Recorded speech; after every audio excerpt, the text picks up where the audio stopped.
างเจ้าผู้ไกลจากกิเลสตรัสรู้ชอบได้โดยพระองค์เองขอถวายเคารพพระเดชพระคุณหลวงพ่อวีระศิระโชโตขอโอกาสพระอาจารย์สังวานปรักกโมขอโอกาสครูบาอาจารย์ทุกรูปนะครับเขาจะเริ่มพรนะญาติโยมทุกคนทุกท่านนะมือนี้มือสุดท้ายแล้วมือสุดท้ายนะมือนี้วันที่1มิถุนายน2569เนาะอาจารย์ต้นเซลมักไม่กระส่งซีเมนนั่นแหละนะมักไม่แต่อาจารย์แม่มักที่ว่าไม่มันจะมาอาจารย์แม่ว่ามักแต่ว่าหิวไม่เซลอาจารย์แม่ไปอยู่ชลบุรีโอ้ยคือหอดอาจารย์ได้ยินข่าวมาแต่ว่าบอกกันเลยคุยนำดอกนะขึ้นหอดวัดลายนะไปอยู่ชลบุรีมันติดคุกนะคำมันมีไม่ก็ว่าคือหอดไปไหนหรอกนะ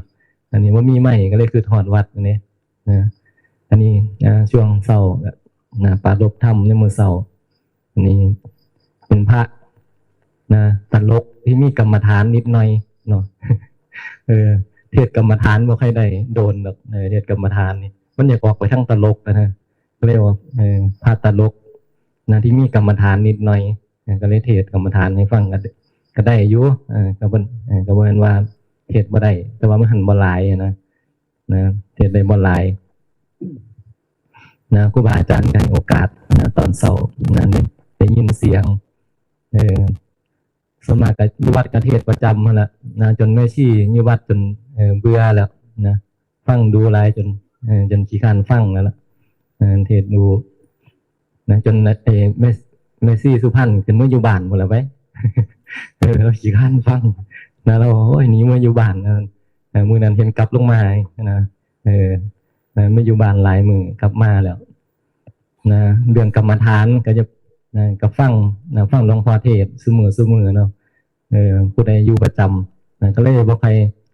ได้เน้นบันไดก็เลยเน้นขายยาบางคนก็เลยก็เลยติดเป็นนิสัยไปเลยติดเป็นนิสัยคือพูดบางทีแบบ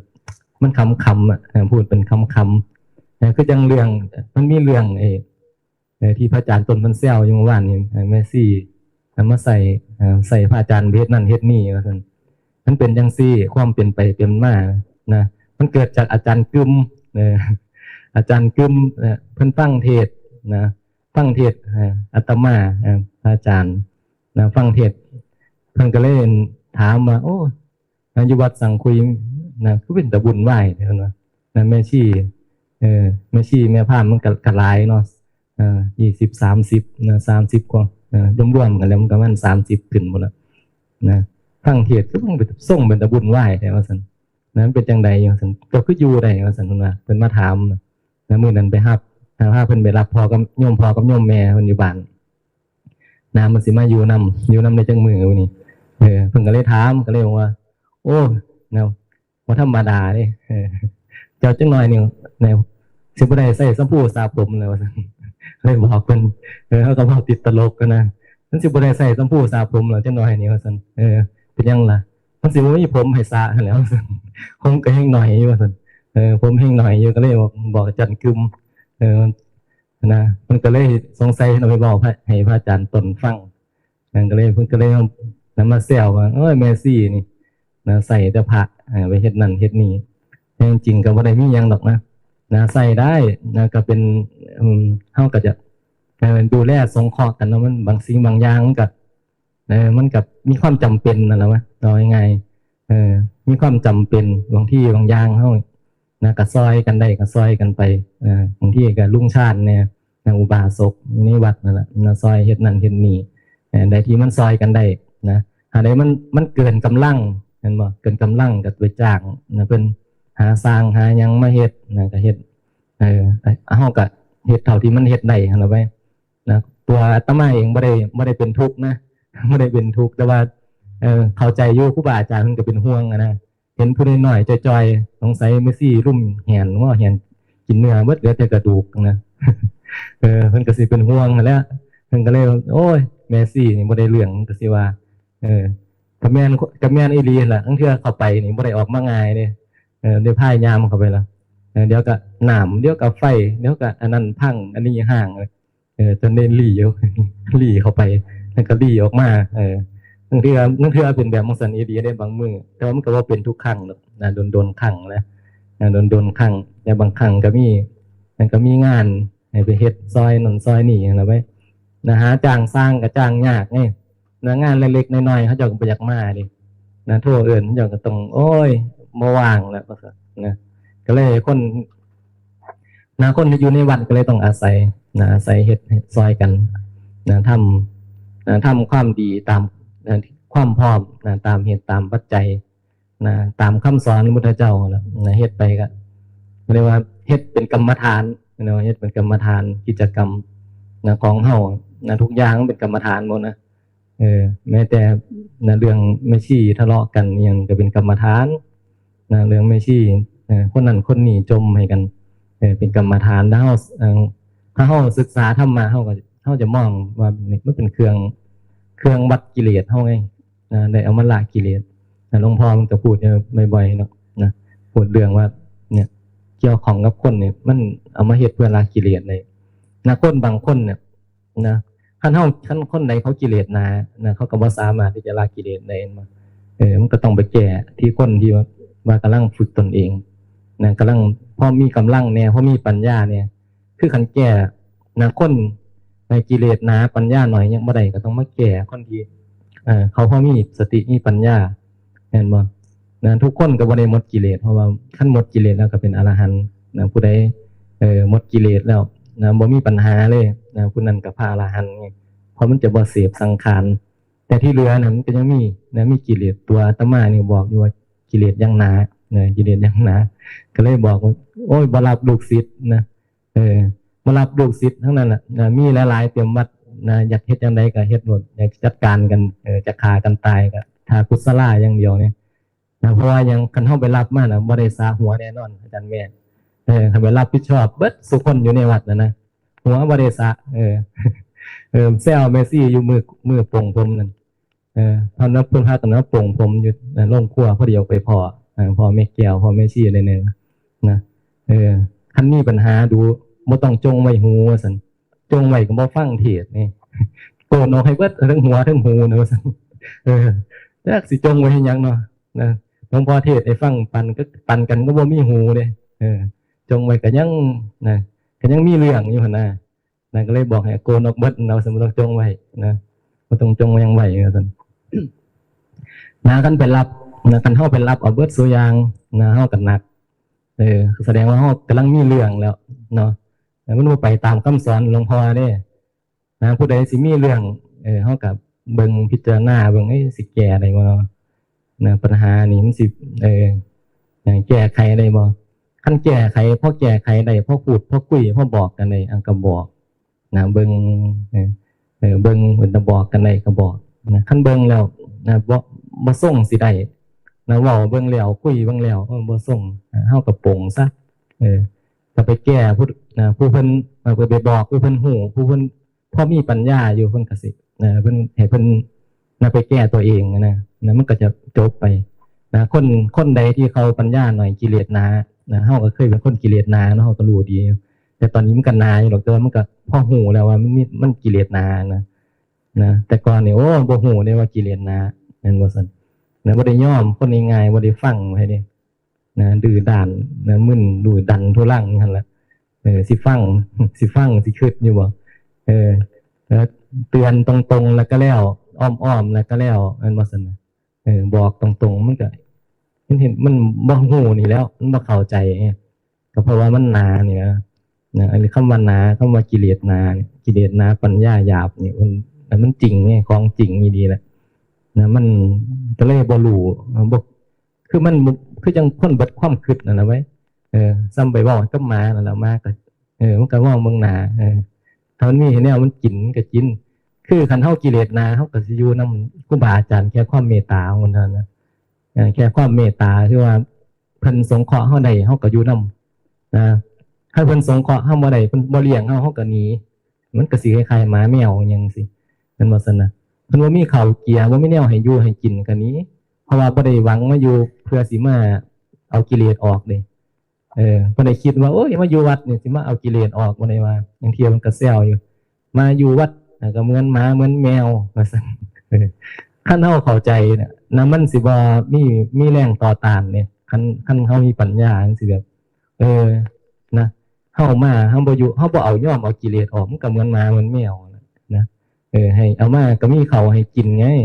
นะมีแนวให้กินให้ใส่มีปัจจัยเครื่องอาศัยก็พออยู่ได้เพราะความเมตตาของครูบาอาจารย์แม่นบ่ซั่นนะว่าแต่คันบ่เบียดเบียนไผก็อยู่ได้หมาแมวมันก็อยู่ได้มันบ่ได้ไปกัดคนไงบ่ได้กัดคนมันก็กัดตัวกันเองนั่นแหละแต่ว่าคนในวัดคันบ่เข้าใจธรรมะนะกิเลสนะมันก็บ่นให้กันนะทะเลาะกันโน่นนี่นั่นเนี่ยอันนี้มันก็ลักษณะเดียวกันนะหมาแมวบ่ยอมเอากิเลสออกได้บัดนี้เวลาบอกว่าเฮ้ย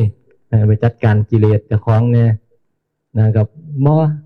คนนั้นผิดคนนี้ผิดเนี่ยนะมันเอาเรื่องเนี่ยนะมันเอาเรื่องนะเพราะมันจะคนในวัดแบบนะคนอยู่บ้านอยู่เฮือนนั่นกันนะผัวเมียลูกเต่าอย่างคนที่เกี่ยวข้องกันนะคันเจ้าบ่ยอมฝึกเอากิเลสออกมันก็จะไปจัดการผู้อื่นนี่นะไปจัดการผู้อื่นน่ะเป็นในบัดนี้ผลก็เป็นทุกข์นะผลก็เป็นทุกข์เดือดร้อนนะบ่เห็นพร้อมนะบ่เห็นว่าเจ้าของทุกข์เพราะ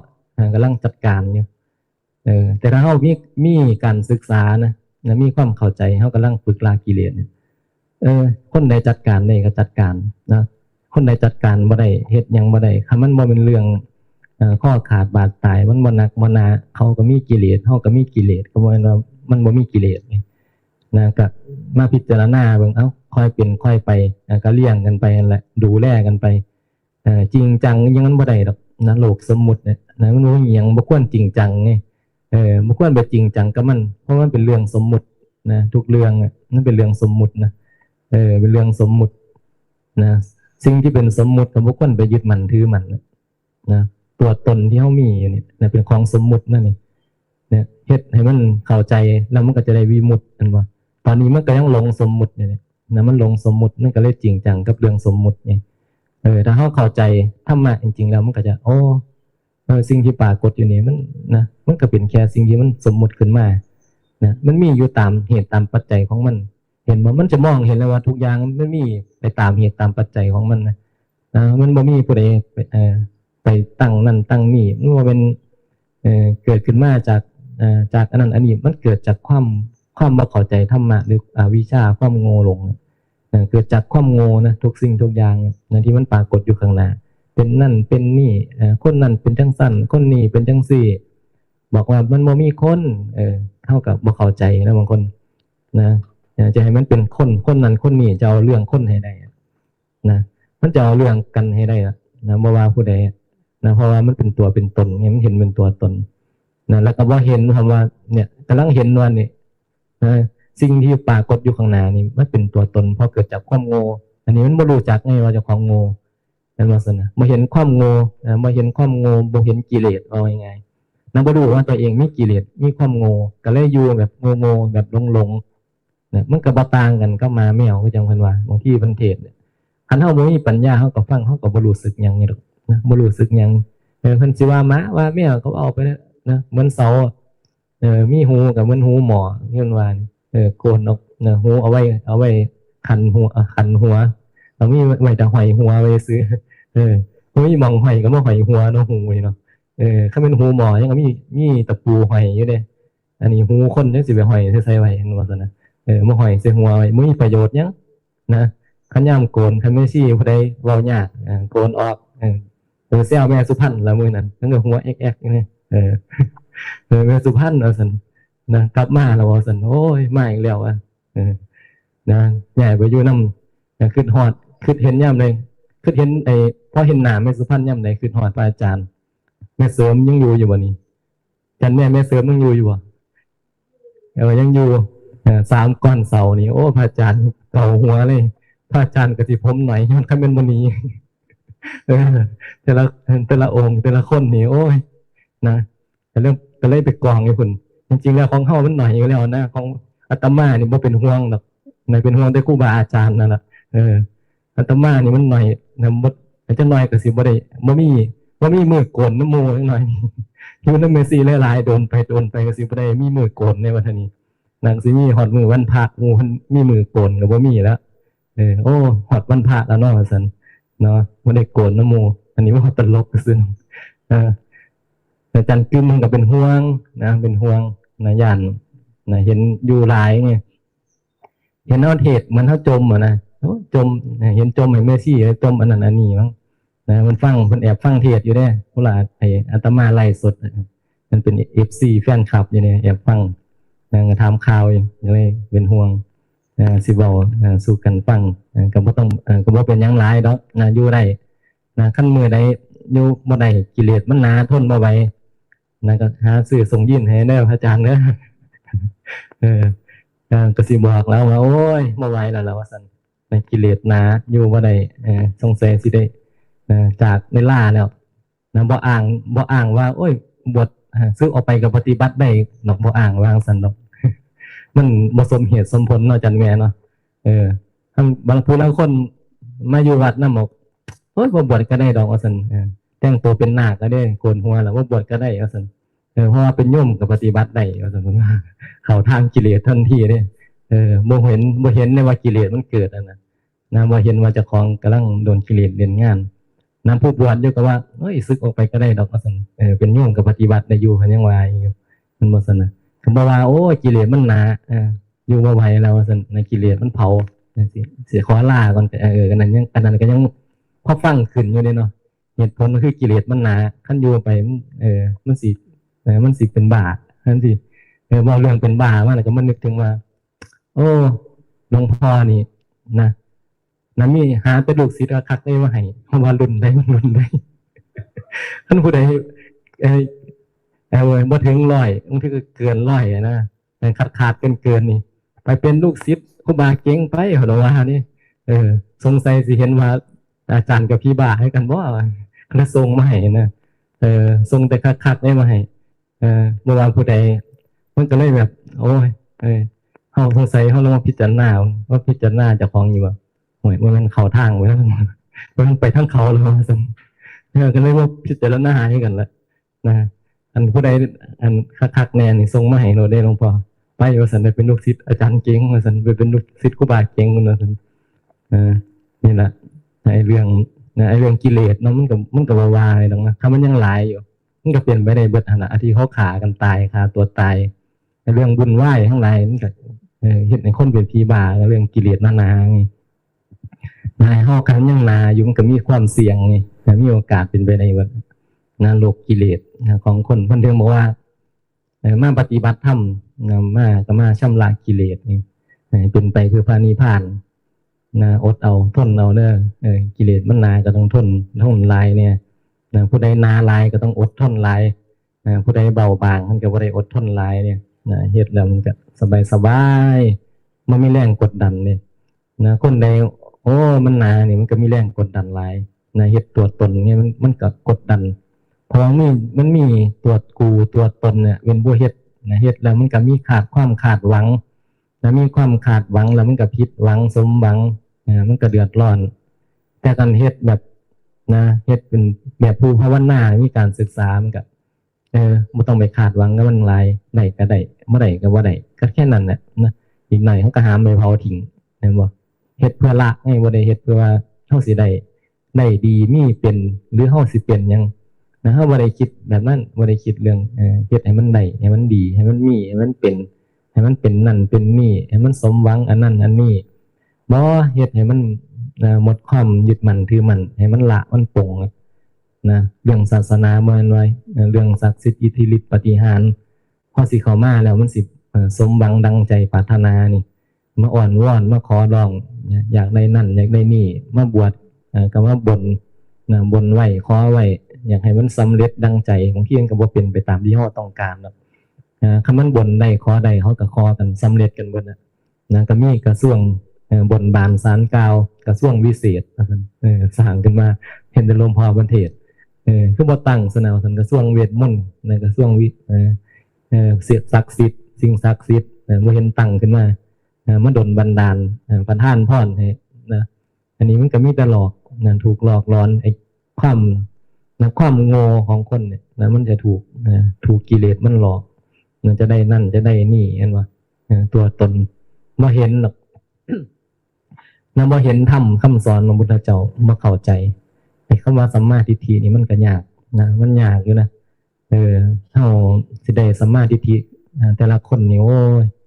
นะมันเกิดขึ้นได้ยากเกิดขึ้นแล้วกับนะจะพยายามปฏิบัติพยายามทำความเพียรนะมันก็หน่อยเห็นบ่อย่างที่มีกิจกรรมบางสิ่งบางคนกับยังบ่ได้เลยนะสร้างความเพียรให้กับตัวเองเห็นบ่เพิ่นบอกพยายามบอกให้มาเด้อมาปฏิบัติเจริญสติสมาธิปัญญาโดยการนี่แหละอาศัยความเพียรนะอาศัยความภาคเพียรพยายามของเราบางคนก็บ่ได้ไงจะให้ยินซี่มันแก่มันจะแก่ได้จังได๋มีแต่กินแต่นอนอยู่ซื่อมันก็บ่แก่คือเข้าใจแล้วคันว่าลงมือทำอีหยังก็บ่มีผลหรอกนะเรียนจบด็อกเตอร์มาสิมีประโยชน์หยังคันเฮาบ่ทำงานนะบ่เฮาบ่เอามาใส่บ่เอามาเฮ็ดอีหยังที่มัน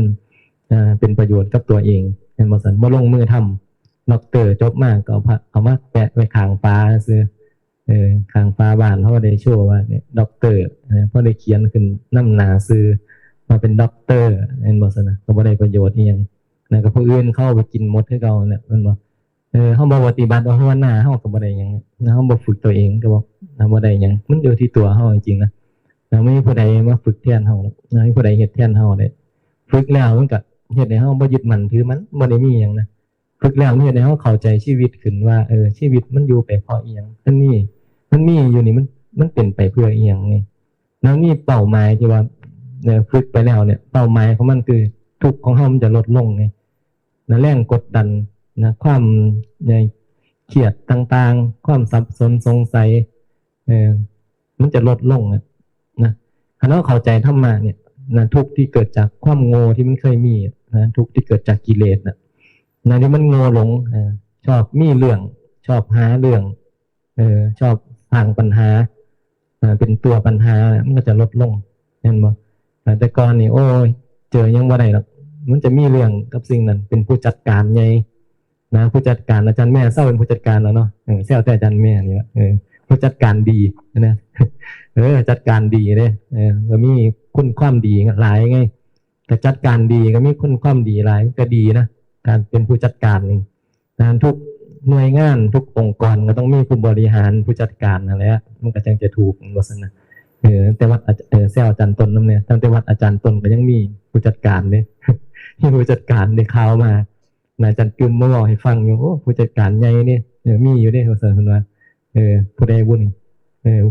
ผู้ใหญ่กระมูผู้ใหญ่กระมูก็จะมีผู้เดียวแล้วเนาะไม่ใช่มูลนะไม่ใช่มูลเซลไม่ใช่มูลเราบ่มากนะเซลเราได้อยู่เราเป็นเรียกเซลอาจารย์ตนใช่ไหมเจ้าอาวาสนี่มีแต่ตาตั้งซื้อเลยนี่มีแต่ใบตาตั้งคนเจ้าอาวาสใหญ่วัดคนบ่มาน้ำมาสั่นเจ้าอาวาสใหญ่ขึ้นบ่มาน้ำนะเป็นกระดูกพุ่นมาสั่นนะอันนี้มีแต่ใบตาตั้งซื้อครับบ่ค่อยมีผลงานยังอันนั้นผลงานนี่ผลเบิดอาจารย์แม่เป็นให้กันอยู่บ่เศร้าเป็นแล้วเนาะยังมาจัดการพระอาจารย์เนี่ยเจ้าถือค้อน8 ปอนด์เนี่ยถือค้อน8 ปอนด์เนี่ยไปอยู่วัดนะผู้บ่าวก็บ่ใครนั่นกับโยมมาเลยเนาะนะบ่ใครแบบจริงๆแล้ววัดสังคูลบ่เคยมีปัญหาหรอกนะบ่เคยมีปัญหาเพราะว่าก็บ่รู้เหมือนกันนะมันอาจจะมีคนมีหูหลายคนแล้วก็หูก็เริ่มฉลาดอยู่นะสมองหลายกว่าหมูอยู่สมองหลายกว่าหมูอยู่หมายถึงว่าบ่ได้กินบ่ได้นอนคือหมูนี่กินแล้วก็นอนคือหมูมันก็อ้วนขึ้นซื่อในนะเขาบอกว่าหมูมันมีสมองหน่อยมีอยู่ส่วนเดียวนึงว่าซั่นสมองหมูนี่ขึ้นหน่อยเนาะสมองคนมันก็สิบ่หลายกว่าอยู่หลายกว่าก็เลยบ่ค่อยมีปัญหาโดนๆเนาะสิมีแหลมๆมาแหลมๆมาคือแบบมีงองๆแยงๆมาเนี่ยนะมีเรื่องมาให้มาหาเอาเว้านั่นอันนี้พอได้พอเป็นประเด็นนะถ้าโดนนะโดนสิมีประเด็นนะมาเพราะว่าเป็นยังบ่คือบ่ใครมีเพราะว่าครูบาบ่ไปตามเนี่ยผู้ใดสิมีปัญหากันก็ไปให้ไปเคลียร์กันเองว่าซั่นไปจัดการกันเองนะไปจัดการกิเลสเจ้าของนะก็เลยมันก็เลยแบบต่างคนก็เลยตั้งอยู่มาเท่านี้มันก็เลยมันบ่สมหวังไงนะมาหามีปัญหากับพ่อวอมากเฮาเซ้ยอยู่คือจังนั่นก็จังเจ้าไปนะคุยกับหมาแมวนะนะมันก็บ่มีประโยชน์บ่มีผลก็บางคนก็น้อยใจเขาอาจจะหนีกันเลยนะ เพราะว่าครูบาอาจารย์ว่าจัดการอย่างบางคนเขาก็หนีแต่คนใดที่เขาเป็นแบบนั้นเขาก็ถือว่าถ้ามาจัดสรรเป็นเหตุเป็นปัจจัยเขาบ่อยู่กับเป็นเรื่องของเขาเจ้าเนาะส่วนคนใดเขาฉลาดอยู่เขาฟังเขารู้เรื่องนะเขาก็ไปแก้ตัวเองเนี่ยคือมันเป็นแบบนี้ไงธรรมะมันบอกว่าทุกคนน่ะบ่ควรที่จะไปหาเรื่องบ่ควรที่จะมีเรื่องฟังเทศแล้วก็ยังจะมีเรื่องยังหาเรื่องอยู่บอกว่าอย่ามีเรื่องในบ่คันมีเรื่องมันเป็นทุกข์บางคนเขาบ่เข้าใจคนใดยังบ่เข้าใจอยู่มันก็ยังมีเรื่องยังหาเรื่องกันอยู่บ่เศร้าแต่ถ้าคนใดเข้าใจแล้วเขาก็บ่อยากมีเรื่องแล้วอยู่เงียบๆภาวนาอยู่บ่เหมาะแม่ในกับห้ามไปเผาทิ้งเนี่ยเห็นบ่บางคนอาจจะบ่ฮู้ยังบ่เหมาะแม่ภาษาไทยภาษาลาวภาษาลาวภาษาไทยก็เว้าปนๆกันไปบางคนฟังลาวบ่เข้าใจมาอยู่นำคนใดเพิ่นมันก็บ่ได้มีปัญหาอหยังก็ฟังไปได้เรื่องปฏิบัติธรรมก็เลยเป็นเรื่องแบบสบายไงสบายอยู่คนใดเข้าใจก็สบายคนใดบ่เข้าใจมันก็บ่สบายมันจะบ่สมูทมันจะมีแรงกดดันต้องแบบนั้นแบบนี้คือว่าเป็นแบบนั้นแบบนี้เนี่ยมันบ่สบายมันบ่สนะแทนที่ว่าโอ้ยมาปฏิบัติธรรมแล้วมันจะสบายวัดเนี่ยเป็นที่สงบบางคนเนี่ยบางมาวัดยังให้ตัวเองสงบกลับมาอยู่ในวัดแม่นบ่มันเป็นเซฟโซนนะเซฟโซนอย่างมาอยู่แบบสงบกายสบายใจแม่นบ่มาหอดแล้วมาเจอกันไกลแล้วมีปากแล้วมาเป็นกันไกลแม่นอยู่อาจารย์บางคนอยู่วัดเนี่ยมีปากกับปากกันไกลกันไกลกับกันไกลย่ายป่าไงย่ายป่าประสบการณ์หลายพวกมีประสบการณ์หลายกันนีบกับเนี่ยบ่ต้องเบิ่งบ่ต้องเบิ่งเลยนะบ่ต้องตีเสร็จนะหนีบไปเลยจวดเห็นบ่เนี่ยประสบการณ์หลายเนี่ยบางคนนี่แล้วก็เลยเดือดร้อนนะว่าท่านนี้เป็นห่อนเป็นทุกข์นะว่าท่านนี้เห็นบ่มาเจอกันไกลมันหนีบในกระตัดแล้วมาเรื่องธรรมดาแล้วเฮากับมาใหม่บางคนบ่ฮู้จักบ่รู้จักละกิเลสหยังมันก็เป็นทุกข์เป็นทุกข์แต่คนอยู่ก่อนน่ะอยู่โดนอยู่ก่อนบางคนนั้นมันก็บ่ฮู้ธรรมะหรือฮู้อยู่กับกิเลสหนาบ่ภาวนาฮู้กับพ่อฮู้ฟังดูเอาพอจำได้อยู่แล้วมันเฮ็ดบ่ได้ก็เลยเป็นปัญหาขึ้นมาบางอีหยังบางเป็นมันก็เป็นเครื่องให้เฮาได้ศึกษานี่แหละโลกมนุษย์มันก็เป็นไปตามกรรมนั่นบ่ผู้ใดมีบุญสัมพันธ์กรรมสัมพันธ์ธรรมะสัมพันธ์มาเกี่ยวข้องกันบางคนก็อยู่นำกันได้โดนบางคนก็อยู่ชั่วครั้งชั่วคราวหายไปแม่นบ่เนี่ยมันก็เป็นเหตุเป็นปัจจัยของมันเฮามองทุกอย่างมันก็เป็นแบบนี้ไงเป็นเช่นนี้แหละชีวิต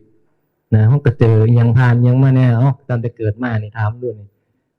ผ่านเรื่องเล่ายังมาเนี่ยแล้วมันเป็นจังไดล่ะมันก็ดับไปหมดแล้วไงมันดับไปหมดแล้วบางคนเจอสุขบางคนเจอทุกข์เจอทุกอย่างเรื่องดีเรื่องร้ายหัวเราะก็เคยร้องไห้ก็เคยผิดหวังก็เคยสมหวังก็เคยโอ้เคยมาทุกอย่างแล้วอันไหนว่าดีอันไหนว่าแสบอันไหนว่ามวลมาล่องมาหมดแล้วนั่นว่าสันบางคนได้มาทุกอย่างผ่านมาทุกอย่างแต่ทุกอย่างที่มันผ่านมามันก็ดับไปหมดนั่นบ่เนี่ยมันมีแต่แค่ความรู้สึกแล้วก็เกิดดับอยู่เนี่ยไอ้เฮาก็หลงยึดมันคือมันเนี่ยสังขารมันก็เสื่อมไปดับไปเสื่อมไปดับไปบ่ได้หยังนะบ่ควรนี่จะเป็นทุกข์กับเรื่องของสังขารคันเป็นทุกข์ก็มันก็เรียกว่าหลงสังขารคันหลงสังขารก็บ่ได้นิพพานได้เทื่ออยู่กับสังขารแล้วก็หลงแต่สังขารนั่นน่ะหลงสังขารรูปนามขันธ์ห้าอยู่นำมันก็เป็นทุกข์เราบ่ควรจะหลงนะพยายามศึกษาให้มีปัญญาให้มันฉลาดแล้วเดี๋ยวสิพาไปบริหารขันธ์ศึกษาจบบ่ได้เนาะอาจารย์แม่คันศึกษาถึงยังบ่จบก็ตามเข้าใจแล้วกับเมื่อเข้าใจแล้วเฮาก็บริหารขันธ์ไปบริหารขันธ์กินข้าวดูแลธาตุขันธ์ไปก็เลยการบริหารขันธ์ก็บ่แม่นว่าจะอยู่วัดหรอกคุยกับอาจารย์กึมอยู่ว่าเรื่องของการบริหารขันธ์นี่มันต้องออกข้างนอกพร้อมนี่ เออเอออันนี้พระซ้ายเลาะพระซ้ายเลาะได้อันนี้พูดมาถึงว่าการบริหารคันนี่มันสิบริหารได้อยู่ในวัดเนี่ยมันก็โอ้ยเนี่ยมันเฮ็ดให้คันมันเกิดเบื่อหน่ายเกิดเบื่อหน่ายก็ต้องไปบริหารข้างนอกนะก็เลยว่าเดี๋ยวเขาสิมีโครงการนี่ว่าสันเขาก็ลงตะกึมอาจารย์กึมเดี๋ยวสิตั้งตู้บริจาคว่าสันผ้าป่าบริหารขันว่าสันประจำปีเออโอ้โครงการใหญ่ขนาดนี้วางโครงการไปมือนั้นก็คุยกันน้ำทางหรือเขาสิเอาไปทางใดนี่ปีนึงก็จะ3 ไตรมาสจังซั่นคือจังเขาจะอันยังโรงงานนี่ไง4 เดือนกับเก็บปัจจัยมาเตรียมตัวราคาน้ำมันค่าน้ำปานะค่าอาหารว่าซั่นนะไปบริหารคันสิไปทางใดก็ไปตัวบริหารเรื่องค่าน้ำปานะแล้วค่าน้ำมันแล้วว่าซั่นก็ว่างไว้คือไปให้ซื้อดอกมาอยู่บ่ได้เด้จันกึมนี่นาอยู่วัดก็จันต้นหมดเหงาเนี่ยมาโทรมาอยู่เรื่อยครับไปทางไหนส่วนเนี่ยคุณว่านะส่วนเนี่ยอาจารย์กึมอาจารย์ต้นก็มีแต่เขากุฏิว่าสันนะมีแต่นี้นี่จากมาอยู่น้ำนะสันเขาแล้วกันมีรถว่าสันว่านั่นก็เลยบอกนั่นก็เลยคุยกันซื่อๆหรอกนะมีเหตุมีปัจจัยกับบางที่ก็ได้ไปเนี่ยใกล้สิเขาพรรษาอะไรก็ยังคุยกันอยู่ว่าพระอาจารย์ต้นนะพระอาจารย์กึมท่านว่าไปก็ได้อยู่บริหารคันนั่นไปปีนเขาปีนยังไงออกกำลังกายคันมันอยู่ซื่อๆมันก็มันก็เนี่ยนะบริหารสิเป็นง่อยเนาะกินเขาแล้วก็บริหารไปในวัดมันสิเป็นง่อยก็ไปหาบริหารคันเป็นทัศนะศึกษาธรรมะสัญจรยังก็ว่ากันไปบอกให้มันคือๆนะจริงๆแล้วก็ไปเลาะแล้วเราจะแม่เนาะเพราะมันดูดีได้ขั้นว่าไปบริหารคันไปศึกษาไปธรรมะสัญจรอย่างนี้คนมาเข้าใจกันเป็นอย่างอีกเนาะมันว่าแล้วแต่เหตุแต่ปัจจัยคันได้ไปก็ได้ไปว่าได้ไปก็ไม่มีปัญหาอย่างหรอกอันนี้เรื่องนะคนที่มีการศึกษาเขากับมันก็เหตุไปตามเหตุตามปัจจัยนะถึงเวลาเขาก็ว่ากันไปว่าจะเอาจังไรดีจะบริหารดีบ่คันหรือยังก็ว่ากันไปนะครับมีโครงการจังก็บอกอาจารย์แม่เด้อมื้ออื่นก็ไปพ่อกันอีกมื้ออื่นนะอยู่วัดป่าสังคุยเนาะมีกิจกรรมดีๆคือทอดผ้าป่านะใหญ่หุ่นมื้ออื่นนะคนใดนะที่มีความพร้อมอยากไปเข้ากรรมฐานมันก็ไปเข้ากรรมฐานไปศึกษาธรรมะขั้นเข้าใจธรรมะเนี่ยห้องชีวิตมันก็บ่สับสนไงอยู่แบบชิวๆนะไหลลื่นนะสมูทนะบ่ต้องมีปัญหาอย่างใช้ชีวิตง่ายๆนะธรรมะบางทีมันก็บ่ได้เป็นเรื่องอย่างที่มันไกลโตนะเป็นเรื่องอยู่กับเฮานะแต่คนบ่เข้าใจนะไปท่องจำมามันก็บ่ได้ประโยชน์อย่างนึงนะคันเฮาเข้าใจจริงๆแล้วมันใส่กับชีวิตเฮาไงเฮามาใส่กับชีวิตเฮ็ดจังได๋จะบ่โลภบ่โกรธบ่หลงแม่นบ่เฮ็ดจังได๋มันจะบ่เป็นทุกข์แค่นั้นเองในเฮ็ดจังได๋เฮ็ดให้เฮาพ้นทุกข์ได้เมื่อเฮาเบิดความโง่มันก็พ้นทุกข์ได้แต่ตอนนี้มันยังมีความโง่ก็ระวังความโง่ไว้เดี๋ยวมันสิเฮ็ดให้เป็นทุกข์นะคือระวังความโง่แม่นบ่ถ้าเข้าใจแล้วมันก็เฮ็ดได้นะตอนนี้เท่าไหร่แล้ว6:05 นาทีเทศมาได้จักนาทีแล้วเทศมาได้30 กว่านาทีจะขอโอกาสนะพระอาจารย์นะขอให้ครูบาโลดในบอกจักหน่อยจัก15 นาทีเพราะว่าพ่อแหล่อยากฟังเสียงครูบาโลดนะครูบาโลดนี่เจ้าอาวาสวัดสมขีเป็นครูบานะแซวกันเล่นเรื่อยๆนะแซวกันเล่นอยู่เลยมันก็ได้พ่อได้ยินเสียงได้ฟังเสียงนะให้มันได้ปาลบน้ำเนี่ยส่วนในอาตมาก็จะขออนุโมทนาเนาะสาธุกับญาติโยมนะที่มารวมกิจกรรมทุกท่านทุกคนนะที่ได้มารวมในงานวันวิสาขบูชาขอให้ทุกคนนะตั้งใจศึกษาเรียนรู้ประพฤติปฏิบัติตามพระสัทธรรมคำสอนขององค์สมเด็จพระสัมมาสัมพุทธเจ้าขอให้เราทั้งหลายจงเกิดสติสมาธิปัญญาเพื่อนำพาเราทั้งหลายพ้นจากทุกข์พ้นจากกิเลสได้ด้วยกันทุกท่านทุกคนเทอญสา ธุ สาธุ สาธุ อนุโมทามิ อดทนฟังคุณบาโลดเนี่ยนะอดทนกันนะจักให้เวลาจัก6:20เนาะคุณบาโลดเนาะ15 นาที20 นาทีเรียนก็ได้จะว่าอย่าให้เกิน6:30นะหมู่สิหิวเขาเด้